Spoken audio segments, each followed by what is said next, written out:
Alright everybody, welcome back to Lowry Acres.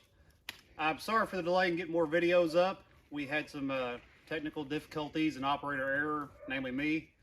We switched cameras this week and I messed all the video up from last week, so we're reshooting it today. Anyhow, we're now 2 days behind this polar vortex.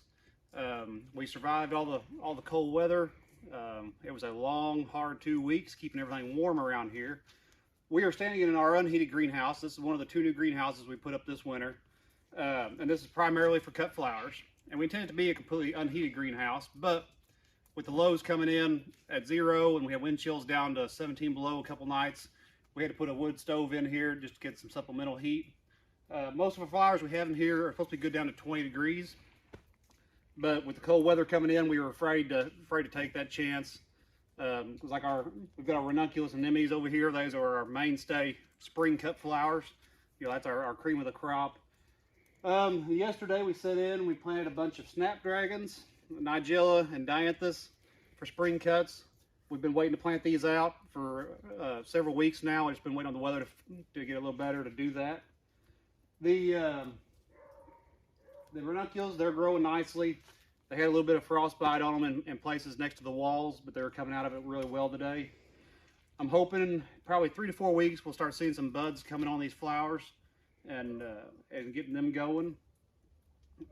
We've had a really great week for work in the last few days. Since everything started to flare up, we've had a lot of sunshine. The temperatures are still kind of cool outside. They're supposed to warm up in the 40s today for a change, actually, and get rid of the snow finally. But we have been able to work inside. We've got enough sunshine to warm the house up, so we've been able to get stuff going. The ground was getting dry, so we had to put in some emergency irrigation this morning, some sprinklers and irrigate. Normally we like to do drip lines, but these houses are brand new. We just drilled a well to water these houses. And with the cold weather coming in, we weren't able to get a pump house built for our well yet or anything, so we didn't have any real water yet, and lines plumbed in.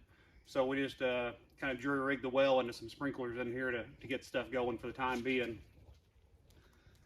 So all in all, things are going really well here. I did shoot some really nice video of our paper pot transplanter. It's what we use to plant most of our flowers in here this round.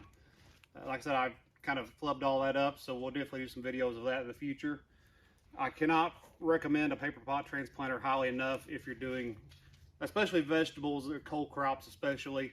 But most of our flowers they've worked fantastic with too, and that has taken a huge workload off of us, not having to hand transplant all these flowers. Anyhow, if you like what you see, like and subscribe, and we'll be back shortly with some more content, and we'll see you in the future.